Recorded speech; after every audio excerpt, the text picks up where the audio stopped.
아이들이 놀지 못하는 것은 아주 큰 일입니다. 아이들이 놀 권리를 보장받지 못하면 살아갈 때 필요한 능력을 얻기 위해 훨씬 큰 대가를 치러야 합니다. 방정환 선생님은 어린이들의 인권을 말하며 10년 후 조선을 생각하라 하면서 어린이날을 제정한 것입니다. 지금 우리 아이들이 10년 후 어떤 모습의 어른이 되어 있을까요?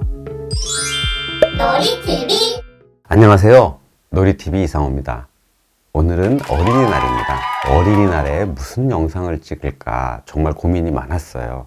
그러다가 놀 권리, 즉 어린이는 놀 권리가 있다에 대해 생각해 보는 것이 의미 있다고 생각했습니다. 2017년 전라남도 교육청에서 어린이 놀 권리 보장에 관한 조례를 제정한 이래 서울시, 경기도 등 각 지자체나 교육청에서 조례를 제정했습니다. 그러나 한번 생각해 보세요. 골목이나 놀이터나 운동장에서 노는 아이를 보기가 어렵습니다. 지금 우리 사회에서 말하는 놀 권리는 선언하고 발표하고 사진 찍고 끝입니다. 왜 아이들에게 놀 권리가 필요한가? 진지하게 고민하고 그것을 실천할 생각을 하지 않는다는 것입니다. 그냥 아이들이 못 놀아서 놀 권리를 보장해야 한다 하고 끝입니다. 권리는 내가 정당하게 행사할 수 있고 그것을 행사하는 것을 보장받아야 하는 것입니다.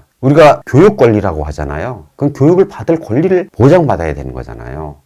즉 어린이에게 놀 권리가 있다는 말은 아이들이 저 놀래요, 놀고 싶어요 하고 주장하고 어른들은 또 너 왜 안 놀아? 놀아야지 하면서 생활 속에서 실현될 때 비로소 보장되는 것입니다. 이것은 우리 사회가 아이들이 충분히 놀 수 있도록 문화적, 제도적, 심리적 뒷받침을 제대로 해줄 때 비로소 얻어질 수 있는 것입니다. 놀이TV. 아동에게 놀이가 왜 권리일까요? 여러분 노릇이라는 말 아시죠? 우리가 흔히 언니 노릇, 선생 노릇, 엄마 노릇 이렇게 많이 사용하잖아요. 사실 노릇이라는 말은 언제 쓰냐면 자기가 맡은 역할들을 잘 수행할 때 뒤에 노릇이라는 말을 붙여서 사용합니다. 노릇은 놀이의 명사형이기 때문에 우리 조상들은 놀이를 얼마나 중요하게 여겼는가를 알 수 있습니다. 따지고 보면 학교와 같이 제도화된, 즉 공교육의 역사는 인류의 역사에 비하면 아주 짧습니다. 고조선이나 삼국시대, 고려시대 사람들은 학교를 통해 배우지 않아도 사람 노릇을 할 수 있었습니다. 노릇이라는 말이 아주 오래전에 만들어졌고 또 우리가 일상적으로 썼다는 것은 놀이가 곧 교육이요, 살아갈 능력을 획득하는 통로였다는 것을 알 수 있습니다. 어린이, 즉 만 12세 미만의 시기는 앞으로 살아가기 위해 필요한 능력을 길러야 하는 시기입니다. 아동은 바로 놀이를 통해 이 필요한 능력을 기를 수 있습니다. 너무 막연하죠? 그러면 구체적으로 어떤 능력을 길러야 하는지 말씀드리도록 하겠습니다.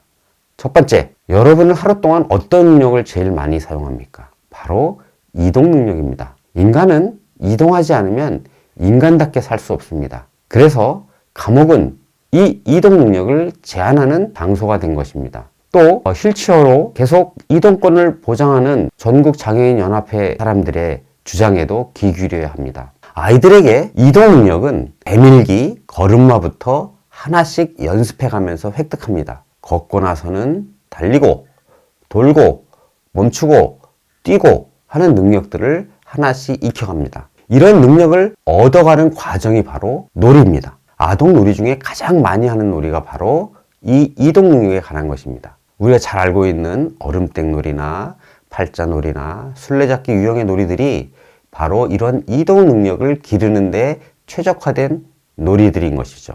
놀이TV. 두 번째는 인간이 살아가면서 제일 많이 사용하는 부위가 어디일까요? 이건 좀 쉽죠? 바로 손입니다. 이동 능력과 관련된 놀이를 가장 많이 한다면 가장 종류가 많은 것이 바로 놀잇감 놀이입니다.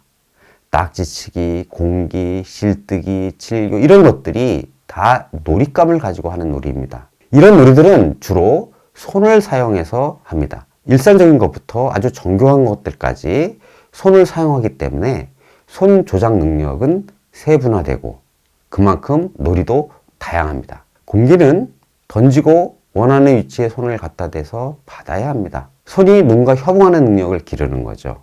애들이 거미줄이라고 하는 실뜨기 동작도 손가락 하나하나를 정교하게 움직여야 합니다. 또 팔씨름은 손의 악력과 팔의 근력을 기르는 거죠. 프레벨의 음물이나 젠가, 블럭 같은 것들도 이런 손 조작 능력을 발달시키기 위해 고안된 것입니다. 아이들은 손을 쓰는 놀이들을 충분히 하면서 자기가 원하는 대로 손을 잘 움직일 수 있을 때 이빨도 닦고 머리도 감고 글씨도 쓰고 또 도구를 조작하고 원하는 것을 마음껏 의도하는 대로 할 수 있게 되는 것입니다. 끝으로 세 번째 능력은 뭘까요? 바로 소통 능력입니다. 앞에 두 능력들이 살아가면서 필요한 기본적인 신체 능력과 관계된 것이라면 소통 능력은 어울려 살기 위해 필요한 능력입니다.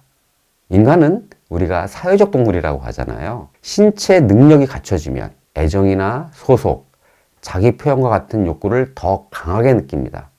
그래서 주로 어린 아이들이 손 조작 능력과 관련된 놀이를 좋아한다면 좀 큰 아이들은 규칙을 만들고 분위기를 파악하고 협동하는 복잡한 놀이들을 더 재미있어 합니다. 놀이TV. 아이들이 놀면서 자연스럽게 자기 것으로 만드는 세 가지 살아가는 데 필요한 능력을 말씀드렸습니다. 아이들에게 놀 권리를 보장한다는 것은 단지 아이들이 공부를 너무 많이 해서 쉬게 하거나 좋아 보이기 때문이 아니라 그것이 아이들이 인간답게 살아갈 수 있는 최소한의 능력을 얻는 과정이기 때문입니다. 그래서 영국은 2007년에 놀이 정책 비전을 제시해서 3,500개의 놀이터를 더 만들고 4천여 명의 놀이 종사자를 국가적으로 양성했습니다. 그러나 우리는 선언적 차원에 멈춰 있지 실제로 아이들이 놀 수 있도록 지원하지 않고 있습니다. 아이들이 놀지 못하는 것은 아주 큰 일입니다. 아이들이 놀 권리를 보장받지 못하면 살아갈 때 필요한 능력을 얻기 위해 훨씬 큰 대가를 치러야 합니다. 세상에 스스로 삶을 포기하는 초등학생이 있는 나라가 전 지구상에 어디 있겠습니까? 오늘같이 행복한 어린이날에 너무 심각한 얘기를 한 것 같지만 어린이날이야말로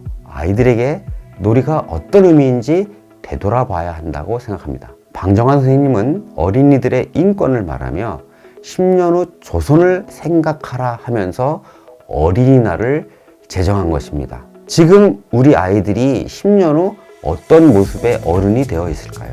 그러면 건강하고 사회에서 역할을 다하는 어른으로 만들기 위해서 우리는 지금 무엇을 해야 할까요?